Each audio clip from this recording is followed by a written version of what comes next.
প্রণয় ঘরের সন্ধিতে পর্ব ২৩ লেখনীতে সালমা চৌধুরী। চারপাশে নিস্তব্ধতা। নওমি অবাক দৃষ্টিতে তাজকে দেখছে। তাজের কথা শুনে তাজের আব্বু আশ্চর্য বনে গেলেন। এর মধ্যে তাজের আম্মু এসেছেন।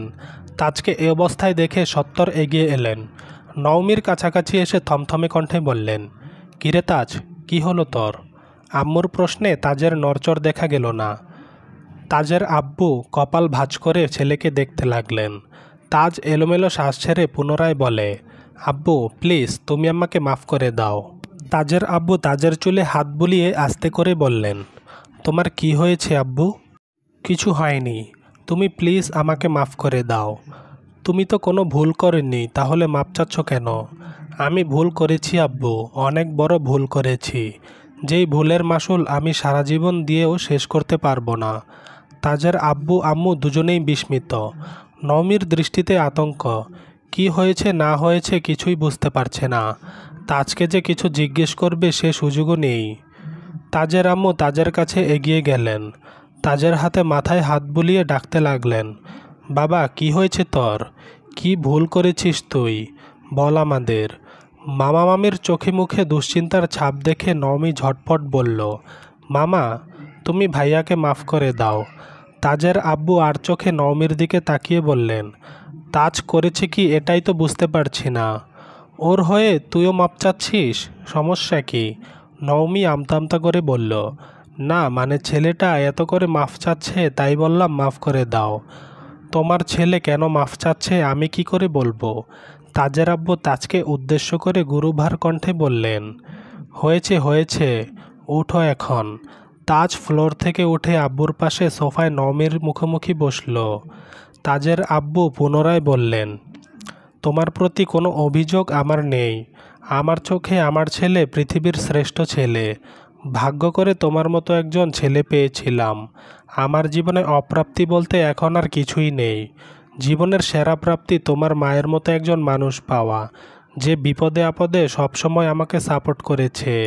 তোমাদের মানুষ করার গুরুদায়িত্ব তোমাদের আম্মু একা হাতে সামলেছে। আলহামদুলিল্লাহ, আমি মন থেকে বলতে পারি আমার ছেলেমেয়েরা আমার মনের মতো হয়েছে। বাবা হিসেবে আমার আর কিছুই চাওয়ার নেই। তোমার বোনকে নিয়ে আমার আর কোনো চিন্তা নেই। তোমাকে নিয়ে একটু একটু চিন্তা ছিল, তবে নওমির মা আমাকে যেভাবে সাহস দিয়েছে, যেভাবে বুঝিয়েছে, এরপর তোমাকে নিয়েও আমার আর কোনো চিন্তা নেই। এখন শুধু একটাই ইচ্ছে, তোমাদের দুজনের বিয়েটা যত দ্রুত সম্ভব দিয়ে দিতে পারলেই খুশি। তাজ খুব মনোযোগের সহিত আব্বুর কথা শুনছে। আব্বুর মুখে নিজের প্রশংসা শুনে কিঞ্চিত হাসার চেষ্টা করল। তাজের আম্মু তাজের মাথায় হাত বুলিয়ে নরম স্বরে জানতে চাইলেন, তুই কি কোনো ভুল করেছিস বাবা? ভুল করিনি আম্মু, তবে অনেক বড় ভুল করতে যাচ্ছিলাম। হয়তো আল্লাহ নিজের হাতে ধরে বাঁচিয়ে দিয়েছেন আমাকে। কি হয়েছে একটু বুঝিয়ে বল। তাজ মৃদুস্বরে বলল, কিছু হয়নি আম্মু, তোমরা চিন্তা করো না, আসছি আমি। তাজ চুপচাপ নিজের রুমে চলে যাচ্ছে। নওমি নিশ্চুপ, কি বলবে কিছুই বুঝতে পারছে না, কেবল তাজের হাঁটার দিকে চেয়ে আছে। তাজের আব্বু নওমিকে জিজ্ঞেস করলেন, কিরে মা, তাজের কি হয়েছে? আমি কি বলবো? তোমাদের ছেলের কি হয়েছে কিছু বলছে নাকি? তুই জিজ্ঞেস করবি না? তোকে না বললে আর কাকে বলবে? আজ নয়তো কাল তুই ওর বউ হয়ে এই বাড়িতে আসবি, তাজের পুরো দায়িত্ব তো তোকেই নিতে হবে। নওমি মুচকি হাসল, অতঃপর দুষ্টামির স্বরে বলল, আমি মনে হয় তোমাদের ছেলের বউ হতে পারবো না। কেন? না মানে এমনও তো হতে পারে তোমার ছেলের আমাকে পছন্দ না, তার অন্য কাউকে পছন্দ। তাজের আম্মু মুখ ফুলিয়ে শ্বাস ছেড়ে বলতে শুরু করলেন, কি আবল তাবল বলছিস? তাজের অন্য কাউকে পছন্দ হবে কিভাবে? তোর সাথে বিয়ের কথাবার্তা পাকা হয়ে গেছে, তুইও জানিস তাজও জানে। তোদের সম্মতি নিয়েই সব ঠিকঠাক করা হয়েছে, তাহলে আজ হঠাৎ এই কথা কেন বলছিস? নওমি গলা ঝেড়ে মিষ্টি হেসে বলল, আমি তো এমনিই বলেছিলাম, তোমরা সব কিছুতে এত সিরিয়াস হয়ে যাও কেন? তাজের আব্বু বললেন, তোমরা সিরিয়াস কথা বললে আমরা সিরিয়াস না হয়ে পারি না। মামা একটা কথা জিজ্ঞেস করব? হ্যাঁ বলো। আচ্ছা ধরো তাজ ভাইয়ার অন্য একজনকে ভালো লাগলো, বিয়ের জন্য সে মেয়ে একদম পারফেক্ট, তাদের দুজনকে বেশ ভালো মানায়, তখন কি করবে? ওই মেয়ের সাথে ভাইয়ার বিয়ে দিবে না? তাজের আব্বু মৃদু হেসে বললেন, তোর মাঝে কিসের কমতি আছে বল তো? তাজের সাথে তোকে মানায় বলেই তোদের বিয়ে ঠিক করেছি আমি। তুই নিজেকে সবসময় ছোট মনে করিস কেন? আর 5টা মেয়ের থেকে তুই কোনো অংশে কম না, বুঝতে পেরেছিস? জি জি, বুঝতে পেরেছি মামা। সত্যি কথা বলতে তোমরা আমাকে অনেক বেশি ভালোবাসো, তো তার জন্য তোমাদের চোখে আমাকে পরীর মতো লাগে, কিন্তু বাস্তবে আমি পরীর পয়ের মতোও না। কে বলেছে? আমি বলেছি। শোনো, সুন্দরী মেয়েদের কিছু গুণাবলী থাকে, যেমন ধরো তাদের চোখ থাকে টানা টানা, কাজল দিলে তাকিয়েই থাকতে ইচ্ছে করবে, মাথায় চুল থাকবে ইয়া লম্বা, ভেজা চুল ছেড়ে কারো সামনে আসলে এক দেখায় পাগল হয়ে যাবে, কথা বলবে গুছিয়ে, সবসময় শাড়ি পরে ঘুরঘুর করবে, বাড়িতে ঢোকার আগেই বোঝা যাবে এই বাড়িতে নতুন বউ এসেছে। অথচ দেখো আমার মধ্যে এর একটা গুণও নেই।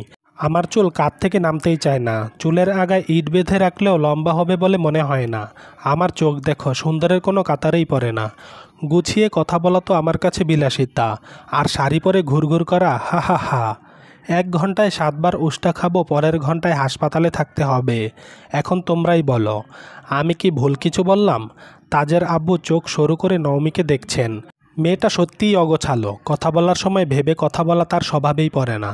ছোট থেকে সবার ভালোবাসা পেতে পেতে বড্ড বেশি আদুরে হয়েছে, যখন যাকে ইচ্ছে যা খুশি বলে দিতে পারে। তাজের আব্বু রাগীশ্বরে বললেন, তোর মুখে এসব কথা যেন আর কোনোদিন না শুনি, কথাটা মনে থাকবে? নওমি কাঁদো কাঁদো গলায় বলল, আমি তো সত্যি কথাই বলেছি, সত্যি মিথ্যে কিছুই শুনতে চাই না আমি।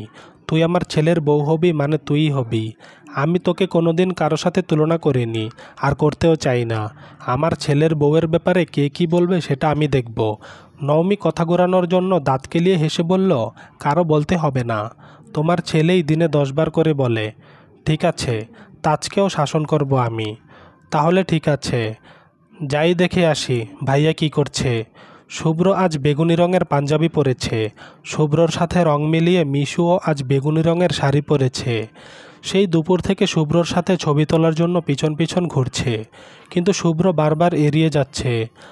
দূর থেকে মিশুকে দেখলে ওই রাস্তাতে পাই বাড়ায় না। সন্ধ্যার পর অনেকটা সময় পেরিয়ে গেছে, মেহমানরা ধীরে ধীরে যাওয়া শুরু করেছে। শুভ্র ফোন হাতে উঠোনের এক কোণে বসে আছে। বিকেল থেকে নওমিকে অনেকগুলো কল করেছে, কিন্তু একটা কলও রিসিভ করছে না। এর মধ্যে মিশু ছুটে আসলো, শুভ্রর সামনে একটা চেয়ার টেনে বসলো। শুভ্র আর চোখে মিশুকে একবার দেখে পুনরায় ফোনের স্ক্রিনে তাকালো। অন্যমনস্ক ভঙ্গিতে জিজ্ঞেস করলো, কিছু বলবে? হ্যাঁ বলো। তোমাকে আজ অনেক সুন্দর লাগছে, মাশাল্লাহ। ধন্যবাদ। আর কিছু? আমাকে কেমন লাগছে বললে না?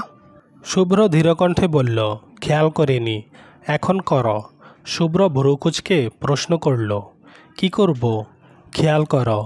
কেমন লাগছে বলো। শুভ্র না তাকিয়েই বলল, ভালো লাগছে। মিশু শাড়ির আঁচল টেনে নিজের মুখ ঘুরে রাগীশ্বরে শুধালো, না দেখেই বলে দিলে ভালো লাগছে? তাহলে এবার বলো আমার ঠোঁটে দেওয়া লিপস্টিকের রং কী? শুভ্র মুখের উপর জবাব দিল, লাল খয়েরি। চলবে।